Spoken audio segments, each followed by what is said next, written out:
이 시간 함께 말씀 나누도록 하겠습니다. 오늘 함께 나눌 말씀은요, 사사기 8장 1절에서 21절 말씀입니다. 사사기 16번째 우리 함께 말씀 나눕니다. 사사기 8장 1절에서 21절 말씀입니다. 사사기 8장 1절에서 21절 말씀. 마음밭에 성경책을 피시고, 그리고 핸드폰에, 우리가 핸드폰을 딱 키는 시간은 예배 시간에 이 시간밖에 없지 않을까 생각합니다. 딱 사사기 8장 팍 피고, PPT가 안 넘어가더라도 내가 당황하지 아니하고 성경책과 앱으로 하나님의 말씀을 읽는 믿음의 공동체가 되길 간절히 소망합니다. 교회 오실 때요, 성경책을 들고 오시고 요람을 들고 오셔서 하나님의 말씀을 우리가 52번을 새겼을 때 하나님께서 어떤 은혜를 주셨는지 깨닫는 자들이 되길 간절히 소망합니다. 우리 함께 말씀 서로 교독하도록 하겠습니다. 제가 먼저 읽겠습니다. 에브라임 사람들이 기드온에게 이르되 너가 미디안과 싸우러 갈 때에 우리를 부르지 아니하였으니 우리를 이같이 대접함은 어찌 됨이냐 하고 그와 크게 다투는지라. 기드온이 그들에게 이르되 내가 이제 하나님이 너희와 함같이 비교되겠느냐. 에브라임의 굶을 구도가 베셀의 방만을 구도가 낫지 아니하냐. 하나님이 미디안의 방백 오렉과 쇠를 너희 손에 넘겨주었으니 내가 한 일이 어찌 능히 너희가 한 것과 비교되겠느냐 하니라. 기드온이 이 말을 하매 그때 그들의 노염이 흘리니라. 기드온과 그와 함께하는 자 300명이 요단강에 이르러 건너고 비록 피곤하나 죽였으나 그가 숫곳 사람들에게 이르되 나를 따르는 백성이 피곤하니 청하건대 그들에게 떡덩이를 주라. 나는 미디안의 왕들인 세바와 살무나의 길을 추격하고 있노라 하니. 숫곳의 방백들이 이르되 세바와 살무나의 손이 지금 너희 손 안에 있다는 거냐. 어찌 우리가 너희 군대에게 떡을 주겠느냐 한지라.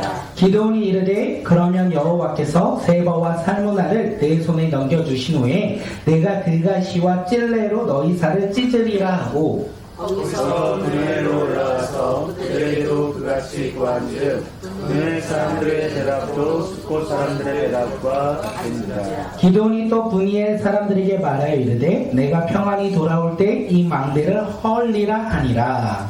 이제 세바와 살무나가 발부에 있는데 동방 사람의 모든 군대 중에 칼린 자 12만 명이 죽었고 그 남은 15,000명 가량은 그들을 따라와서 거기에 있더라. 적군이 안심하고 있는 중에 기드온이 노바와 욕부와 동쪽 장막에 거주하는 자의 길로 올라가서 그 적진을 치니 세바와 살무나가 도망하는 자라. 기드온이 그들의 뒤를 추격하여 미디안의 두 왕 세바와 살무나를 사로잡고 그 온城을 격파하니라.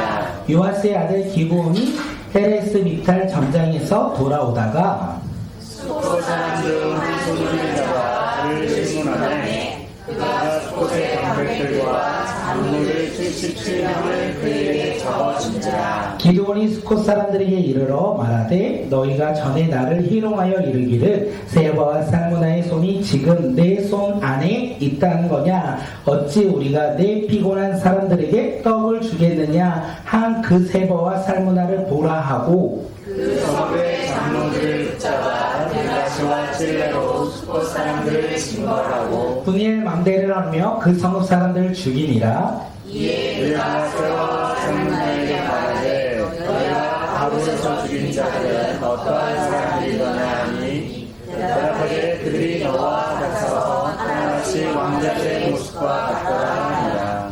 그가 이르되 그들은 내 형제들이며 내 어머니의 아들들이라. 여호와께서 살아계심을 두고 맹세하노니 너희가 만일 그들을 살렸더라면 나도 너희를 죽이지 아니하였으리라 하고. 그의 말을 여자들이 이르되 그가 그들을 죽이라 하였으나 그 소년이 그의 칼을 빼지 못하였으니 이는 아직 어려서 두려워하였더라. 세바와 살무나가 이르되 너가 일어나 우리를 치라. 사람이 어떠하면 그의 힘도 그러하리라 하니 기드온이 일어나 세바와 살무나를 죽이고 그들의 낙타 목에 있던 초승달 장식들을 떼어서 가지니라.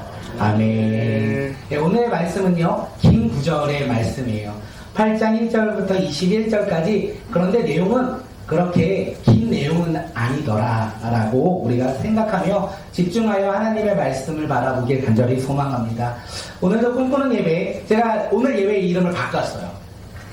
올해부터 이름을 좀 바꿨어요. 저 혼자 바꿨어요. 아무도 뭐 그렇게 기대하고 바꿨다고 의미를 두지 않지만 혼자 의미를 두며 꿈꾸는 연합 예배로 제가 바꿨어요. 네. 우리 아이들 예배가 오늘 예배가 되길 간절히 소망하고, 어른들의 예배에 아이들이 오는 것이 아니라 아이들이 드리는 예배 또한 오늘 이 예배가 되길 간절히 소망합니다. 2024년 꿈꾸는 교회 표 혹시 아시나요? 하나님이 부르신 공동체. 모르시면 조금 그렇잖아요. 하나님이 부르신 공동체, 저기를 바라보세요. 하나님이 부르신 공동체입니다. 하나님이 부르신 공동체는요, 우리가 이야기했어요. 오직 예수님만 바라보자, 오직 예수님만 생각하자, 오직 예수님께 집중하자. 이것이 바로 하나님이 부르신 공동체라고 이야기 드렸어요. 우리가 예수님을 바라보고 예수님께 집중하며 예수님을 생각할 때요, 주님께서 우리 가운데 역사하실 거예요. 우리 가운데 축복을 주시고 우리 가운데 기적을 행하실 거예요. 2024년 한 해 동안 우리가 예수님을 바라보는, 예수님을 집중하는, 예수님께 관심을 가지는 하나님이 부르신 공동체가 되어서 우리 삶 속에서 하나님이 주시는 복을 누리시고요, 기적을 우리가 마음껏 누리는 믿음의 공동체가 되길 간절히 소망합니다. 오늘 말씀의 제목은요, 피곤하나입니다. 우리 말씀 제목 읽도록 하겠습니다. 시작. 피곤하나. 얼굴 보면 우리의 제목이 합당하다라는 얘기 들어요. 왜 이렇게 우리의 삶 가운데 피곤함이 가득한지 모르겠습니다. 사실 이 본문의 제목은요, 사절에서 시작이 되었습니다. 사절을 보면 피곤하나 이렇게 말씀이 나요. 새 번역에서 이 피곤하나를 뭐라고 번역하면 지친 몸이지만 이렇게 번역하고 있습니다. 피곤하나 지친 몸이지만 힘을 내어 다시 전장터로 나아가야 된다, 이렇게 이야기하고 있는 거예요. 피곤하여 넘어지고 쓰러지는 것이 아니라 피곤하나 우리 몸이 지치지만 우리는 주님이 주시는 힘을 받고 새 힘을 얻어 어디로 나아가야 된다? 전쟁터로 나아가야 된다. 우리의 가정과 직장과 삶의 공동체로 나아가 피곤하지만 힘이 들지만 지친 몸이지만 그곳에서 주님과 동행하며 승리를 경험해야 한다라고 이야기를 하고 있습니다. 오늘 이 시간 피곤하십니까? 지치십니까? 주님께서 주시는 새 힘으로 우리가 새 힘마다 우리가 주님 앞에 나아가는 새로운 삶으로 한 걸음을 내딛는 주님의 자녀들이 오늘 이 시간 우리 모두가 되길 간절히 소망합니다. 말씀을 준비하면서 한 주간을 돌아봅니다. 이번 한 주가 개인적으로 피곤한 것이 무엇인가 생각을 했어요. 그러면서 생각이 든 거는 동일한 환경 속에서, 동일한 상황 속에서, 동일한 모습 속에서 피곤함은 다를 수 있다라는 생각을 했습니다. 이 이야기를 하는 거는 다 다를 수 있다라는 거예요. 개인적으로 이번 주에 피곤한 일이 무엇이었냐 생각해 보니까, 은혜로 왔어요. 새벽 기도에 참여하는 것이 너무나 피곤했어요. 여기에서 시험 들면 안 돼요. 어떻게 목사가 새벽 기도에 오는 것을 피곤해 하다니, 시험 들지 마시고. 그런데 저는 개인적으로 잠이 많아요. 특히 아침잠이 많다 보니까 새벽에 일어나는 것이 너무 어려워요. 그러다 보니 아침에 일어나는 것이 진짜 힘든 일이었고 피곤한 일이었다라는 생각이 들었습니다. 제 신앙 가운데 가장 어려운 것을 두 가지로 뽑을 수 있어요. 우리 각자 다를 수 있겠지만 저는 첫 번째가 새벽 기도에 가는 것이고요, 두 번째는 금식하는 거예요. 새벽 기도에 가는 거, 금식하는 거, 제 신앙생활 가운데 너무 피곤한 일이 그 두 가지가 아닐까 생각되어집니다. 그런데 2024년도부터 새벽 기도회를 다시 시작하기로 했어요. 그래서 제가 월요일부터, 이제 화요일부터 하기로 했으니까 월요일부터 긴장해요. 오늘 일어나면 어떡하지? 큰일 났는데 걱정하기 시작했어요. 그 긴장과 걱정으로 월요일날 잠이 들었거든요. 화요일날 놀라운 기적이 일어났어요. 새벽 4시에 일어났어요. 나도 할 수 있구나. 나도 비록 힘들고 어렵지만 나도 할 수 있구나. 그렇게 시작을 했습니다. 그런데 매일 새벽 4시에 일어났으면 좋았겠지만 그러지도 못했어요. 금요일 날은 5시 30분에 일어났어요. 그래서 씻고 막 하고 일찍 왔는데 55분. 저보다 일찍 오신 분이 계셨어요. 그래서 헐떡헐떡 막 준비하면서 예배 가운데 나가면서 주님 앞에 예배 드리는 거, 아침을 드리는 것이 과연 쉬운 일이 아니구나라는 생각을 했습니다. 새벽 기도회를 준비하고 참여하면서 이걸 어떻게 내가 감당할까 생각을 하면서 월요일부터 한 가지 습관을 바꿨어요. 뭐냐면 조금 일찍 일어나려고 조금 일찍 자려고 노력했습니다. 그렇게 조금 일찍 잤는데도요, 한 주간을 생활해서 보니까 놀란 것은 이곳에 피곤함이 있고 이곳에 피곤함이 있고 제 등대에는 피곤함이 살만 있는 줄 알았는데 피곤함이 쌓여서 계속 피곤하더라고요. 그래서 금요일 낮에는요 2번의 풀지침을 했다라는 놀라운 사실. 그래서 은혜가 제 삶 가운데 있었다는 것. 그런데 오늘 말씀을 준비하면서 한 주 동안 생각하면서 내 삶이 진짜 피곤했을 때는 언제일까라는 생각을 했어요. 그런데 새벽 기도회가 아니었어요. 제 삶에 진짜 피곤했을 때가 언제였냐 생각해보니까 새벽 기도회가 아니라 그 회사를 다닐 때 일이 많으면 그냥 일을 감당하면 돼요. 내가 할 수 있기에 내가 노력하면 그것을 할 수 있는데, 문제는 진짜 피곤할 때 언젠가 생각해보니까 사람과의 관계였던 것 같아요. 회사를 다니면 사람과의 관계 가운데 그 관계에 틈이 생기거나 깨지면 내 힘으로 내 노력으로 그것을 해결할 수 없고 그것을 이겨낼 수 없다는 생각이 들면서 그 사람들과의 하는 것이 가는 것부터 피곤해, 만나서도 너무 피곤해, 집에 와서도 피곤해, 계속 피곤하다는 생각이 들더라고요. 진짜 내 삶 가운데 피곤한 것은 사람과의 관계 가운데 틈이 생기거나 깨지는 상황이 있을 때 참 많이 피곤했구나라는 생각이 들었습니다. 어디 회사에서만의 관계이겠습니까? 교회에서도 마찬가지고요. 우리 친구 관계에서도 마찬가지가 아닐까 생각합니다. 사람 관계의 관계가 깨지면, 우리가 그 관계가 무너진다면 우리는 작은 것에서부터 신경을 써요. 생각보다 작은 것, 미세한 것에서부터 신경을 씀으로 말미암아 우리 삶이 참으로 어렵고 힘들다라는 생각이 들고, 그 어떤 것보다도 피곤한 상태를 내가 소유했다, 그 피곤한 상태 속에서 살아간다라는 생각이 들었어요. 오늘 말씀의 제목이 피곤하다이기 때문에 피곤한 거 말씀드리는 거예요. 관계가 너무나 피곤하다라는 거 말씀을 드려요. 우리의 삶에선 다양해요. 일로 말미암아 피곤할 수도 있고요. 우리 학생들은요, 공부해서 내 꿈을 바라보며 나가는 그 걸음 가운데 피곤할 수 있어요. 그런데 우리 삶 가운데 진짜 피곤한 건 내가 해결할 수 없는 상황이 진짜 피곤한 것이 아닐까 생각되어집니다. 그것이 사람과의 관계이고, 그 사람과의 관계에 틈이나 깨짐이 있다면 우리는 너무나 피곤한 삶 속에서 오늘을 살아가고 있는 것이 아닐까 생각되어집니다. 우리가 사람과의 관계가 무너집니다. 우리가 사람과의 관계가 깨집니다. 그때 우리는 어떻게 행동해야 될까요?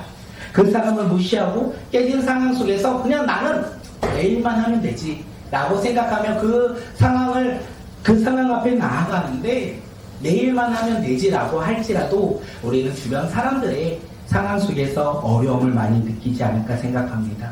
오늘 본문이 우리에게 그것을 이야기해요. 오늘 본문은 기도원이요, 다른 사람들과의 관계가 깨지고 틈이 생기는 상황 속에서 그가 어떻게 해결했고, 그가 어떻게 대응하고, 그가 어떤 모습으로 나아가는지 오늘 본문을 통해서 캐치하셨죠? 기도원은 그것을 이야기하고 있어요. 그래서 우리가 본문을 읽을 때 글을 읽으면 안 된다는 거, 그 글에서 말하는 메시지를 읽는 믿음의 자녀들, 이들이 되기를 소망합니다. 기도는요, 지금 사람들과의 관계 속에서 깨진 상황 속에서 슬기롭게 대처하고 대응하는 모습, 우리에게 보여주고 있어요. 그 모습이 과연 어떤 모습인지 우리가 오늘 말씀을 통하여 깨닫고, 우리 삶 속에서도 그 말씀대로 우리가 사람들의 관계 속에 틈이나 깨짐이나 무너짐이 있다면 회복하고 그곳을 통하여 하나님께 영광을 올려드리는 믿음의 자녀들이 되길 간절히 소망합니다. 기도원과 그와 함께했던 300용사들, 군인들이요, 미디안과 전쟁 가운데 나아갔어요. 새벽에 막 항아리 속에 물 넣고 나팔 불고 그 새벽에 그들이 미디안과의 전쟁 가운데 나아갑니다. 자신의 칼과 활로 전쟁 가운데 나가지 아니하고 하나님의 말씀을 신뢰하고 하나님의 말씀에 따라 순종하며 그들이 전쟁 가운데 나아갑니다. 그때 하나님께서 놀랍게도 그들보다 한 걸음 앞서 전쟁 가운데 나가셨고, 기도원과 이 300 군인들은요, 승리하였고 승리를 누리는 상황 가운데 그들이 서 있게 되었어요. 기드온은요, 미디안 군인들이 전쟁 가운데 지고 도망치자 납달리와 아셀과 므낫세 지파 그 주변에 있는 지파 사람들과 함께 미디안 군대를 추격해요. 그리고 에브라임 진영에도 이야기를 하죠. 뭐라고 이야기하냐면 내려와서 미디안을 치라. 도망가는 저 미디안 사람들을 쳐서 우리가 그들을 전멸시키자라고 이야기를 해요. 그때 미디안 사람들이 이 기드온의 이야기를 듣고 내려옵니다. 그래서 아니죠. 에브라임 사람들이죠. 에브라임 사람들이 기드온의 이야기를 듣고 내려와서 미디안 사람들이 도망가는 길을 점령해요. 그리고 그들이 그 길을 걸어갈 때 어떻게 해요? 그들을 죽이고 그들의 왕을 사로잡는 일들을 행하였습니다. 그래서 미디안 두 우두머리인 오렉과 스엘을 잡아 죽이고 미디안 사람을 계속 추격하였다. 7장 마지막에 그렇게 성경은 이야기하고 있어요. 기드온과 함께한 300 용사뿐만 아니라 지금 모든 지파들이 한마음 한뜻이 되어 미디안 사람들과 함께 싸움 가운데 나아가고 있다는 거예요. 한마음 한뜻이 되어 미디안과의 전쟁 가운데 승리하고자 그들은 열심히 미디안을 추격하였고 그들을 섬멸하고 있는 상황 가운데 놓여 있어요. 이 상황 속에서 문제가 생깁니다. 우리 사사기 8장 1절 우리 세 번역으로 한번 읽어보겠습니다. 시작. 그때 에브라임 사람들이 기드온에게 말하였다. 장군께서는 미디안과 싸우러 가실 때에 우리를 부르지 아니하셨는데 어떻게 우리에게 이렇게 하실 수 있습니까? 그들이 기드온에게 거세게 하느냐니. 즉 기드온과 이스라엘 모든 지파들이 한마음 한뜻이 되어 나아가 전쟁 가운데 나아갈 때 승리를 할 수 있는데 이런 상황 속에서 지금 미디안 사람, 에브라임 사람들이 뭐라고 합니까? 불만을 표출하고 있어요. 왜? 기드온 너가 전쟁 가운데 나아갈 때 우리를 부르지 않았냐? 전쟁 가운데 전쟁의 승리의 공을 왜 너 혼자 취하느냐라고 말하며 불만을 품고 거세게 항의를 했다라고 성경은 이야기하고 있어요. 기드온은요, 그날 저녁 이 이야기가 있기 전에 지금 미디안과의 전쟁을 치렀어요. 그리고 많은 이스라엘 백성들과 함께 한마음이 되어 지금 미디안 군들을 추격하고 있어요. 그런데 지금 갑자기 에브라임 사람들이 불만을 표시하고 있는 거예요. 그들에게 항의를 듣게 된 거예요. 기드온의 입장에서 어떻겠습니까? 지금 이 미디안 군대를 추격하기도 힘든 이 상황 속에서 같은 편인 에브라임 사람들의 불만을 듣고 항의를 듣고 있는 이 상황 어떻겠습니까? 아마 당황스러웠고 어떻게 해야 할지 모르는 상황 가운데 그가 놓여있게 되었다는 것을 우리는 알 수 있어요. 한마음 한뜻이 되어도 승리가 눈앞에 있지 아니한데 지금 내분이 일어났다는 것입니다. 왜 에브라임 사람들은 기드온에게 불만을 가졌고 항의를 했을까요? 그들은 왜 전쟁 가운데 자신을 부르지 않았다고 기드온에게 왜 불만을 가지고 항의했었을까요? 그들이 진짜 기드온이 불렀을 때 전쟁 가운데 미리 함께 나가 싸울 마음이 있었기에 그런 불만을 가졌을까요? 우리 3절에서 답을 찾겠습니다. 사사기 8장 3절 우리 말씀 읽겠습니다. 시작. 하나님이 미디안의 왕대 오렉과 스엘을 너희 손에 넘겨주셨으니 내가 너희 어찌 능히 너희와 한 것에 비교되겠느냐 하니라. 기드온이 이 말을 하매 그때 그들의 노염이 풀리니라. 에브라임 사람들이요 기드온에게 불만을 갖고 항의를 했어요. 그때 기드온이 뭐라고 합니까? 자신의 한 일이 너희들이 한 일이 내가 한 일보다 더 크다 이렇게 이야기해요. 너희들이 한 일이 내가 한 일보다 더 크다. 나의 일은 작고 너희의 일은 크다라고 말함으로 그들의 노염이 풀렸다라고 성경은 이야기하고 있어요. 다시 말해서 미디안 사람들은요 전쟁에서 자신들이 한 일은 작다 생각한 거예요.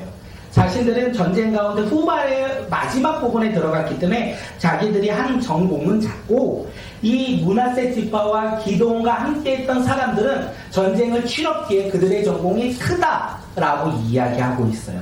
그렇기에 다시 말하면 이스라엘 지파로서 하나님께 축복받은 에브라임 지파로서 누가 있죠? 에브라임 지파의 사람 여호수아가 있었잖아요. 여호수아를 배출한 에브라임 지파로서 하나님의 모든 영광을 우리가 누리고 있었는데 이번 전쟁을 통하여 이 영광이 기드온과 므낫세 지파로 넘어가는 것에 대해서 그들이 불만하고 시기하고 질투하고 있었다는 것을 우리는 알 수 있어요. 그것을 알고 있었던 기도원이 이야기한 거예요. 내가 한 일이 어찌 능히 너희가 한 것과 비교되겠느냐. 너희가 한 것이 내가 한 것보다 더 큰 일이다. 이렇게 자신은 겸손한 말로, 겸손한 행동으로 자신은 낮추고 에브라임 사람들은 높이며 인정했다. 그 인정으로 말미암아 그들이 노여움을 풀었다라고 성경은 이야기하고 있습니다. 기도원이 이렇게 자신은, 사실 기도원의 전공이 훨씬 커요. 전쟁 가운데 승리를 했던 것도 기도원이고, 지금 미디안 사람들을 추격하고 있는 것도 기도원이고, 그 마지막에 에브라임 사람들이 함께 있어요. 전공의 크기를 따지자면 기도원이 더 컸어요. 기도원이 더 큰 영광을 받아야 되는 것이 당연했어요. 그런데 기도원은 자신을 낮췄어요. 그리고 에브라임 사람을 높였어요. 그 이유가 무엇이냐? 그것이 중요하지 않겠습니까? 기도원은 알고 있었다라는 거예요. 이번 전쟁 가운데 승리할 수 있었던 거 기도원 자신의 힘과 능력이 아니라 여호와 하나님께서 함께 하심으로 말미암아 여호와야 하나님의 힘과 능력으로 승리를 하였기에 나는 높아질 필요가 없다. 내가 영광을 취할 것이 없다. 이렇게 생각했던 거예요. 그 생각으로 말미암아 자신은 낮아지고 에브라임 사람은 높이는 상황 가운데, 고백 가운데 다른 사람과의 관계가 회복되었다. 성경은 이야기하고 있습니다. 우리 함께 마가복음 10장 44절 우리 함께 말씀 읽겠습니다. 시작. 너희가 어째서 누구든지 되고자 하는 사람은 모든 사람의 종이 되어야 한다. 기도는 다른 사람보다 낮은 사람으로 자기를 여겼고, 그러므로 말미암아 어떤 사람이 된다고요? 으뜸이 되었다라고 성경은 이야기하는 거예요. 에브라임 사람들은요, 자신들을요 다른 사람보다 높은 사람으로 여겼기에 그들은 으뜸이 되지 못하였다라는 것을 우리에게 이야기합니다. 사랑하는 성도 여러분, 우리 삶 가운데 에브라임 사람처럼 우리를 시기하며 질투하는 사람들이 혹시 있으십니까? 우리를 어렵게 하는 사람들이 있습니까? 이럴 때 우리는 어떤 모습으로 나아가야 합니까? 기도원의 모습으로 우리가 나아가야 된다는 거예요. 겸손한 모습과 겸손한 행동으로 상대방을 높일 때 어떻게 해요? 관계가 회복된다는 것을 이야기해요. 상대방에 아첨하는 것이 아니라 상대방을 높이며, 나는 낮아지고 상대방을 높이며 섬길 때 우리가 으뜸이 된다라고 성경은 이야기하고 있어요. 예수 그리스도 믿는 믿음의 사람들로서 우리 삶 가운데 우리는 낮아지고 상대방을 높일 때 주님이요 우리와 함께 하신다는 거예요. 그래서 우리와 함께 하심으로 우리를 높여주신다는 것을 우리가 잊지 아니하고, 우리가 나는 낮아지고 상대방을 높이며 우리가 주님과 함께 으뜸이 되는 믿음의 자녀들이 되길 간절히 소망합니다. 오늘 이 시간 다른 사람 말고 스스로를 한번 축복했으면 좋겠습니다. 나는 낮아지고 남을 높일 때 으뜸이 되는 기적이 일어날 것입니다. 고백합니다. 시작. 나는 낮아지고 남을 높일 때 으뜸이 되는 기적이 일어납니다. 네, 으뜸이 되는 기적을 누리는 자들이 되길 간절히 소망합니다. 우리 셀모인 가운데서도요, 으뜸이 되길 간절히 소망합니다. 우리의 삶의 터전에서도요, 으뜸이 되는 믿음의 자녀가 우리의 모습이 되길 간절히 소망합니다. 이제 기도원과 함께한 300용사들은요, 이 밤새도록 미디안과 전쟁을 치렀고, 이제 그 가운데 에브라임 사람들과의 어려운 관계를 회복했어요. 그리고 그들은 매우 피곤하나 이렇게 성경은 이야기해요. 그게 4절인 거예요. 이 모든 상황 가운데, 전쟁 가운데 관계의 회복을 하는 그 상황 속에서 매우 피곤함을 느낀 것이 기도원과 함께 있던 군인들의 모습이었다라는 거예요. 그런데 그럼에도 불구하고요, 기도원과 그 용사들은, 군사들은 어떻게 합니까? 미디안 군대들을 계속 추격해요. 피곤하고 힘들지만 그들은 끊임없이 미디안 군대들을 지금 추격하고 있는 상황 가운데 놓여 있습니다. 그들이 왜 쉬지 못했을까요? 그들이 피곤한데 왜 휴식을 취하지 못했을까요? 지금이 마지막 기회이기 때문에 그렇습니다. 미디안 군인들을요, 지금 공격하지 아니하고 그들을 전멸시키지 않으면 또다시 언젠가는 그들이 자신들을 공격하고 자신들에게 힘들고 어려운 가운데 놓여질 수 있기에 그들은 비록 피곤하지만, 비록 지친 몸이지만 그럼에도 불구하고 앞장서서 전쟁 가운데 나아가 공격하고 또 공격하고 있다는 것을 우리에게 이야기합니다. 이렇게 열정을 다하여 힘을 다하여 하나님의 나라에 쓰임받고자 공격하고 또 공격하는데 또 문제가 생겨요. 그 상황 속에서도 피곤하지만 지치몸이었지만 주님을 바라보며 힘을 내어 나가는 그 상황 속에서도 또 다른 문제가 생깁니다. 사사기 8장 5절, 우리 사사기 8장 5절 말씀 한번 읽겠습니다. 나를 따르는 백성이 원하니 성원에 그들에게 덩어리를 주라. 나는 미련의 왕들이 세와 살문나의 길을 출력하고 있노라 하니. 지금 기드온은요 수코 사람들에게 대해 이야기를 합니다. 자신이 미디안 왕인 세바와 살무나를 뒤쫓고 있기에 지금 자신을 따르는 백성들이 배가 고프다, 피곤하고 배가 고프다, 먹을 것을 좀 달라 이렇게 이야기합니다. 그때 수코 사람들이 뭐라고 하는지 아십니까? 같은 민족이거든요. 같은 이스라엘 민족인데 그들이 뭐라고 하냐면 우리를 보고 당신의 군대에게 떡을 달라니, 그러면 당신이 말한 세바와 살무나의 얼굴을 보여달라. 당신이 이긴 것을 보여달라. 그러면 우리가 떡을 주겠지만 보여주지 않는다면 우리는 당신들에게 떡을 줄 수 없다라고 이야기를 해요. 다시 말하면 기드온의 요청에 그들은 거절하고 있는 거예요. 그들이 왜 거절합니까? 자신들의 눈에 보이는 상황 때문에 그렇습니다. 지금 미디안 군인들이 도망가고 있지만 그들의 군대는 1만 5천 명이라고 되어 있고요. 지금 기드온과 함께한 사람은 몇 명입니까? 300명인 거예요. 지금 자신들의 눈으로 봐도 수많은 사람들이 있는 이 미디안 군대가 이길 것이라 생각했어요. 그렇게 성문을 열고 기드온 군대에게 떡을 준다면 나중에 전쟁이 끝난 후에 미디안 군대가 이긴다면 자신들이 피해를 볼 것이라 생각하여 문을 열지 못하였다라고 우리는 알 수 있어요. 그러면서 기드온이 그들에게 이야기합니다. 내가 세바와 살무나를 죽인 후에 다시 너희들에게 돌아와 들가시와 찔레로 너희의 살을 찢을 것이다. 이렇게 저주해요. 그리고 기드온은 분노회로 올라가서 동일하게 이야기합니다. 스코 사람들에게 동일하게 이야기할 때요, 그들도 동일하게 거절해요. 동일한 이유겠죠. 눈에 보이는 군대의 숫자를 바라보며 동일하게 거절하고 있다는 거예요. 그래서 기드온은요, 내가 평안히 돌아올 때 이 망대를 헐어버릴 것이다. 다시 말하면 너희의 성을 무너뜨릴 것이다. 이렇게 이야기하고 있어요.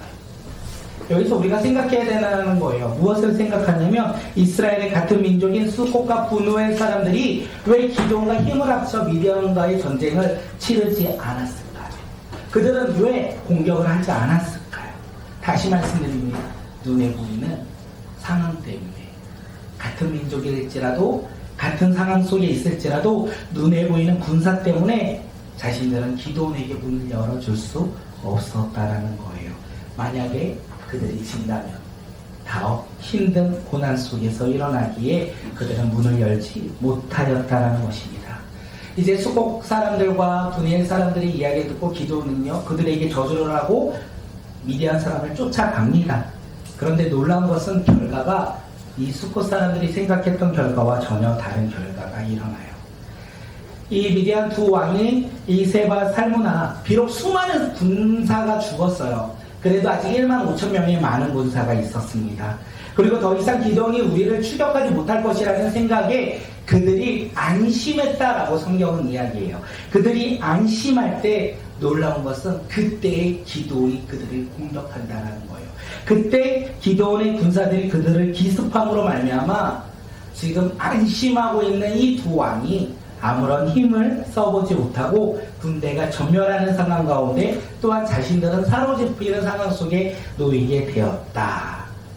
그들이 안심하는 작은 틈 사이에 그 작은 틈으로 말미암아 어떻게 해요? 모든 것을 잃어버리는 상황이 발생했다라고 성경은 이야기합니다. 그리고 기드온이요 돌아옵니다. 돌아오면서 자신의 요청을 거절했던 수콧 사람들에게는 어떻게 합니까? 들가시와 찔레로 그들을 응징한다, 그들을 죽인다라고 이야기를 하고 있어요.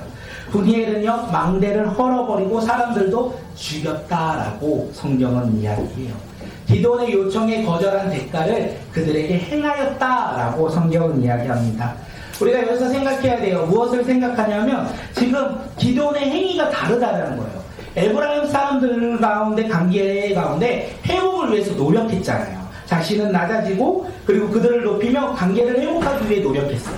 그런데 수콧과 분이엘 사람들과의 관계는 회복을 하는 것이 아니라 저주를 그대로 행하였다라는 것을 우리가 알 수 있다라는 거예요.